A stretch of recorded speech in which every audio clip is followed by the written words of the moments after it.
My daughter-in-law ordered me to eat after everyone else. I walked out and watched her world fall apart. I set my fork down, folded my napkin, stood up from that table, and walked straight out of my son's house while 11 Thanksgiving guests watched in silence. Nobody stopped me, not even my own son. And that silence told me everything I needed to know about where I stood in that family.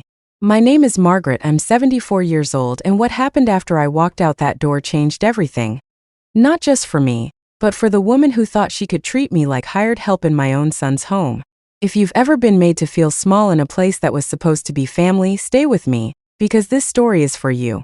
And before I go any further, if stories like this speak to you, hit that like button, subscribe if you haven't already, and tell me in the comments where you're watching from tonight. I read every single one of them.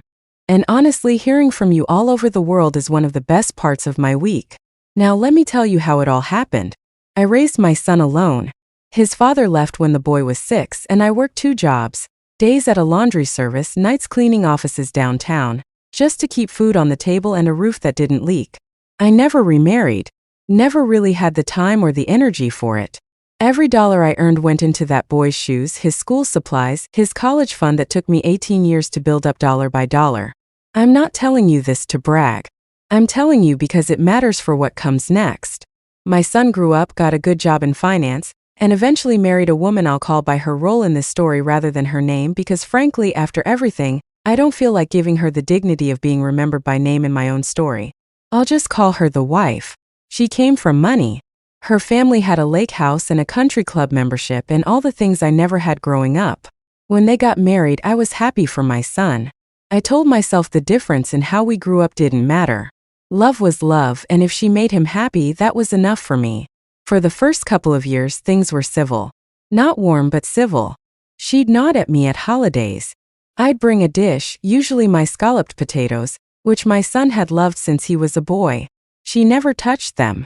Not once. I noticed, but I told myself I was being sensitive. Then the grandchildren came. 2 of them, a boy and a girl. And that's when everything started to shift, slowly at first, like a tide pulling out before you even realize the water's gone. I wasn't invited to help name the babies. I wasn't asked to babysit, not even once, not even when they were desperate and every other option had fallen through. I found out later from a neighbor that they'd hired a stranger off an app rather than call me. That stung more than I let on. Holidays became something I attended rather than something I was part of. I'd get a text message, not a phone call, telling me what time to arrive. I was never asked what dish I wanted to bring. I was assigned one, usually something simple like a bag of dinner rolls from the store, as if my decades of cooking for that family had been quietly erased from the record. I told myself I was imagining the coldness. I told myself grief and pride were making me paranoid, that I was an old woman missing the days when I mattered more. My friends at the community center would ask about my son's family, and I'd smile and say everything was wonderful, because admitting the truth felt like admitting failure. Like admitting that all those years of sacrifice had somehow produced a son who let his wife treat his own mother like an afterthought. But there's only so long you can swallow something like that before it comes up one way or another. And for me, it came up on a Thanksgiving I will never forget as long as I live. It was the wife's turn to host, as it had been for the last several years running. I arrived on time carrying my scalloped potatoes anyway, because some habits you don't break even when you know they won't be appreciated. The house was beautiful, decorated the way magazines tell you a home should look, with those little pumpkin centerpieces and cloth napkins folded into fans. There were 11 of us at the table that year. My son, his wife, their 2 children, the wife's parents, her sister and brother-in-law, and a few of their friends from the neighborhood who apparently didn't have anywhere else to go. Or maybe they just liked being invited to a house that looked like it belonged in a magazine. I sat down where I always sat, at the far end near the kitchen doorway, a seat I'd quietly accepted over the years without ever being told directly that it was mine now. The turkey came out. The sides were passed around. Plates were being filled all around that beautiful table. Laughter and conversation flowing easy as you please. And then the wife looked at me, right down the table in front of everyone, and said the words that I don't think I'll ever forget as long as I live. She said, "Let's let everyone else fill their plates first. You can go last since you're not in a rush to get anywhere." The table went quiet for just a beat. A couple of the guests exchanged a glance. My son, God help him, just kept buttering his roll like nothing had happened at all. I want you to understand something. It wasn't really about the food.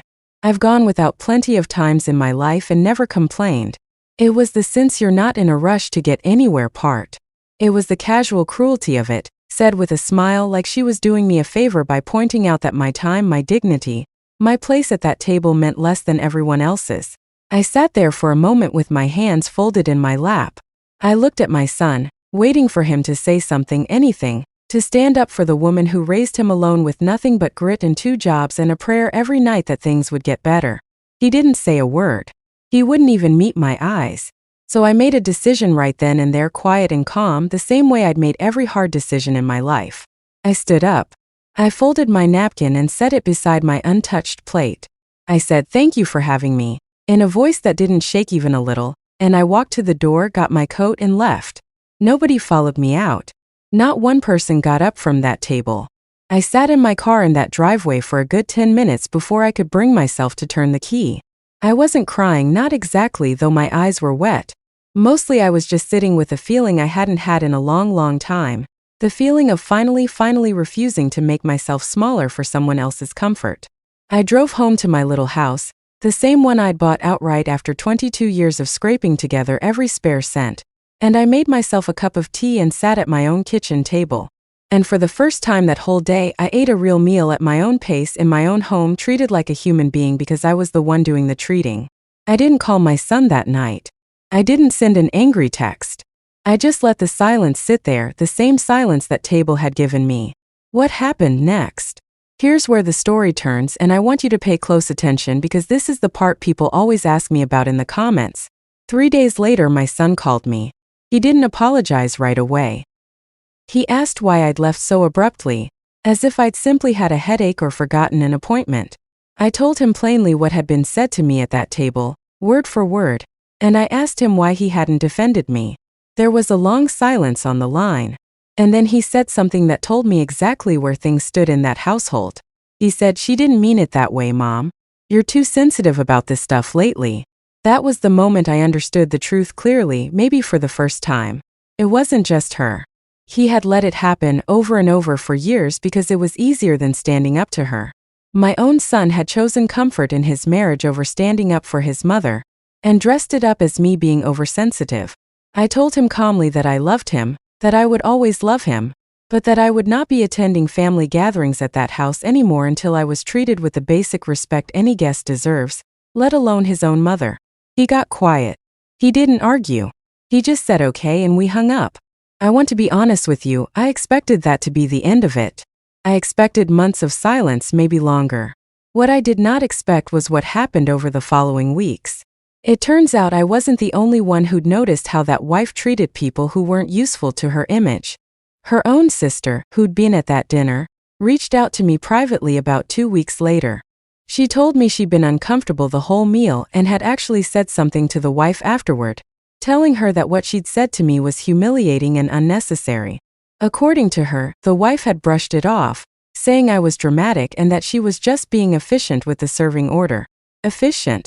That was the word she used to describe telling a 74-year-old woman to wait until everyone else had eaten. Word has a way of traveling in families, even ones that pretend to be private and polished.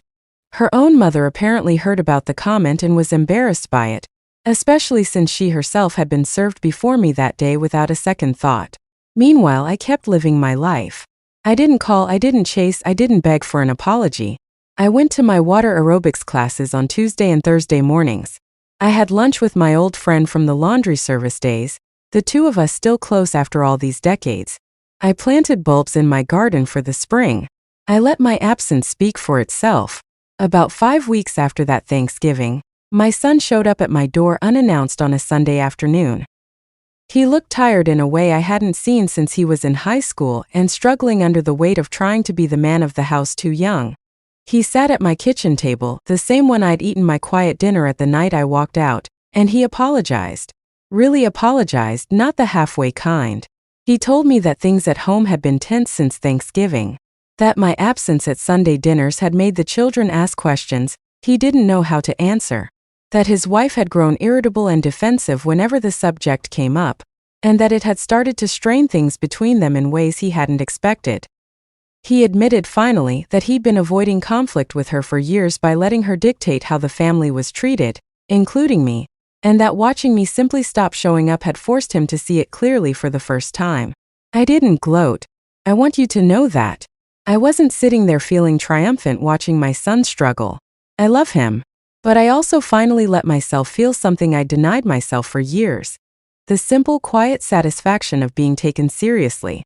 I won't pretend this story has some perfectly wrapped bow on it, because life rarely works that way. My son and his wife are still married.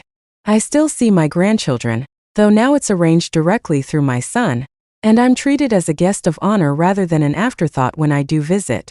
The wife and I have a distant but civil relationship now. She's never apologized to my face, not really, though she did send a stiff, formal card around Christmas that I chose to accept graciously, because holding on to bitterness at my age isn't a luxury I'm interested in. What changed most wasn't her. It was me.